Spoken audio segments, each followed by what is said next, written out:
మంత్రి తుమ్మల వ్యాఖ్యలపై MP Arvind counter ఇచ్చారు. మంత్రి తుమ్మల పసుపు బోర్డు పేరిట రాజకీయం చేస్తున్నారని, పనికి మాలిన రాజకీయం మానుకోవాలని హితవు పలికారు. పసుపు రైతులను అధోగత పట్టించిందే కాంగ్రెస్ అని ఆరోపించారు. పసుపు పంటపై అవగాహన లేని మంత్రి అసత్య వ్యాఖ్యలు చేస్తున్నారని మండిపడ్డారు. దేశంలో రోజు రోజుకి దిగజారిపోతున్నది. కాంగ్రెస్ పార్టీ ఆలోచన చేసుకోవాలి. ఆ డెస్పరేషన్ లో ఎలక్షన్లు గెలవాలని పసుపు రైతులకి పచ్చి అబద్ధాలు చెప్తా ఉన్నారు.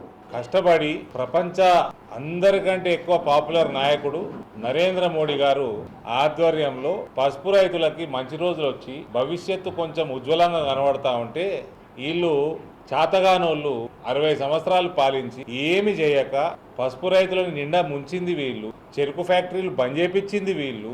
ఇంతకుముందు ఎలక్షన్లలో వాగ్దానాలు చేసి ప్రభుత్వంలోకి వచ్చి పనికిమాలిన కమిటీలు వేసుకొని టైంపాస్ చేసి కమిటీ రిపోర్ట్ ఇచ్చినాక దాన్ని ఇంప్లిమెంట్ చెయ్యనోళ్ళు వీళ్ళు.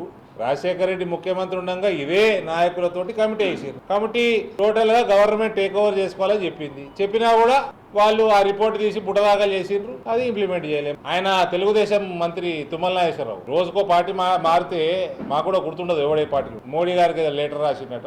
మోడీ గారు నాకు చెప్తే నేను నీకు చెప్తలేవా నీకెందుకు. తమరు ఫస్ట్ మీ పార్టీ